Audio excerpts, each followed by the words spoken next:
इस प्रकार फूले हुए वृक्षों से सुशोभित उस वन की शोभा देखते और विदेह नंदिनी का अनुसंधान करते हुए हनुमान जी की वह सारी रात प्रायः व्यतीत हो चली। रात्रि जब मात्र एक प्रहर बाकी रही तो रात के उस पिछले प्रहर में 6 अंगों सहित संपूर्ण वेदों के विद्वान तथा श्रेष्ठ यज्ञों द्वारा यजन करने वाले ब्रह्मा राक्षसों के घर में वेद पाठ की ध्वनि होने लगी, जिसे हनुमान जी ने सुना। तदंतर मंगल बाधों तथा श्रवण सुखद शब्दों द्वारा महाबाहु 10 मुख रावण को जगाया गया।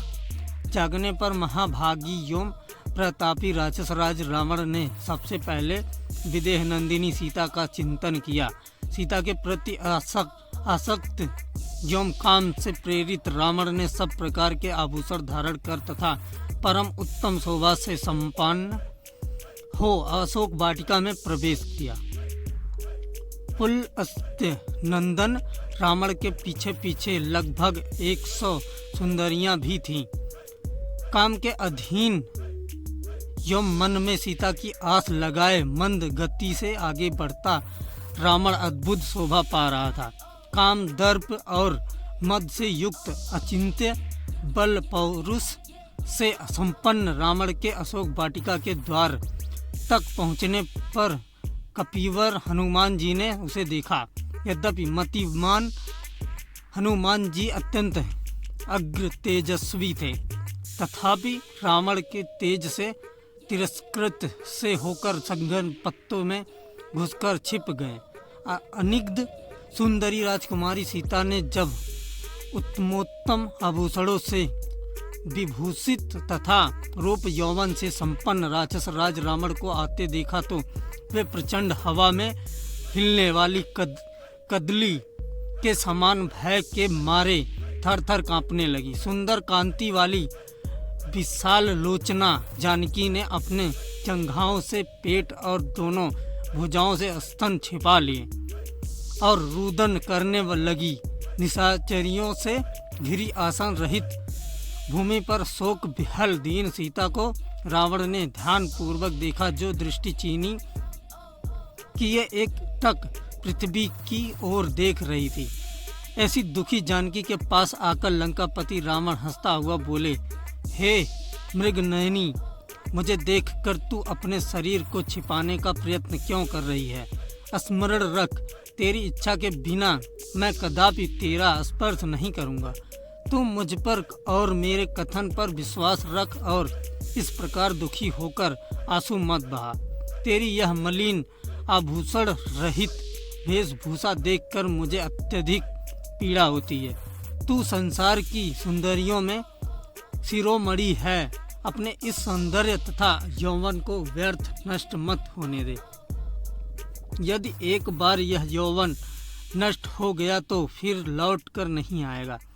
मैं फिर कहता हूँ, तू विश्व की अनुपम सुंदरी है, विधाता की अद्वितीय सृष्टि है। तेरे निर्माण में ब्रह्मा ने अपना सारा कौशल और चतुराई लगा दी, इसीलिए तेरी रचना में उसने किसी प्रकार की कोई कमी नहीं रखी है। तेरे किस किस अंग की मैं सराहना करूं? जिस अंग पर दृष्टि पड़ती है उसी पर अटक कर रह जाती है। मैं तुझे पूरे हृदय से अपनाना चाहता हूँ। मैं तेरे प्रत्येक अंग का रसास्वादन करना चाहता हूँ। इसीलिए तुझसे कहता हूँ, तू राम का मोह छोड़ दे। मैं तुझे अपनी पटरानी बनाऊंगा। मेरी सब रानियां तो तेरी चरणों की दासी बनेंगी ही। मैं भी तेरा दास बनकर रहूंगा। अपने भुजबल से अर्जित संपूर्ण संपत्ति तेरे चरणों में अब अर्पित कर दूंगा। जीते हुए समस्त राज्य तेरे पिता जनक को दे दूंगा। तू वास्तव में इतनी सुंदर है कि तुझे देखकर तो तुझे बनाने वाला स्वयं विधाता काम वश हो जाएगा। मेरी तो बात ही क्या है, इसलिए तू मेरी बात स्वीकार कर ले। राम से भयभीत होने की आवश्यकता कोई नहीं है। संसार में कोई भी मुझसे लोहा नहीं ले सकता। चल उठकर खड़ी हो जा। और सुंदर वस्त्राभूषण धारण करके मेरे साथ रमण कर। हे कल्याणी, चल कर तू मेरे ऐश्वर्य को देख और उस कंगाल वनवासी को भूल जा। तू ही सोच, राम के पास ना राज्य है, ना धन है, ना कोई दास है, ना सेना है और ना कोई साधन है। फिर यह भी क्या पता है कि वह अभी जीता है या मर गया। यदि जीवित भी हो तो भी ना तो तू उसके पास पहुंच सकती है और ना वह स्वयं ही यहाँ आ सकता है। अतएव चिंता का परित्याग करके निश्चिंत होकर मेरे साथ रमण कर। रावण के नीच वचनों को सुनकर मध्य में तृण रख कर जानकी बोली, हे लंकेश, तुम्हारे जैसे विद्वान के लिए यह उचित होगा कि तुम अपनी मर्यादाओं का उल्लंघन ना करो और मुझसे अपना मन हटाकर अपनी रानियों से प्रेम करो। स्मरण रखो, पापी और नीच भावना रखने वाले पुरुषों को अपने उद्देश्य में कभी सफलता नहीं मिलती। मैं उत्तम कुल में जन्म लेने वाली पतिपरायण पत्नी हूँ। तुम मुझे मेरे सतीत्व से कदापि विचलित नहीं कर सकते।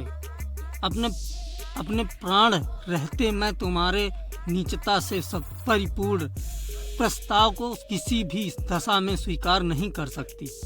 यदि तुम में तनिक भी न्याय बुद्धि होती तो तुम अन्य स्त्रियों के धर्म की उसी प्रकार रक्षा करते जिस प्रकार अपनी रानियों के सतीत्व की करते हो। क्या इस लंका में ऐसा कोई समझदार व्यक्ति नहीं है जो तुझे इस साधारण सी बात का बोध कराए?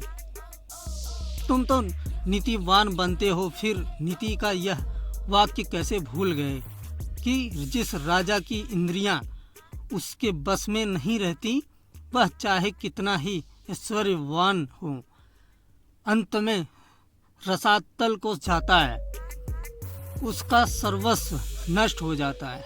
हे दुर्बुद्धे, तूने अभी तक मुझे पहचाना नहीं है। मैं तेरे ऐश्वर्य, राज्य, धन, संपत्ति के लोभ में नहीं फंस सकती।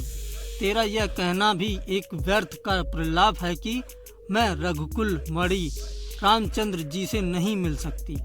अरे मूर्ख, वे तो सदैव मेरे हृदय में निवास करते हैं। मुझे कोई उनसे अलग नहीं कर सकता। मेरा उनका ऐसा अटूट संबंध है जैसा कि सूर्य का उसकी प्रभा से। इसलिए मैं उनकी हूँ और सदा ही उनकी रहूंगी।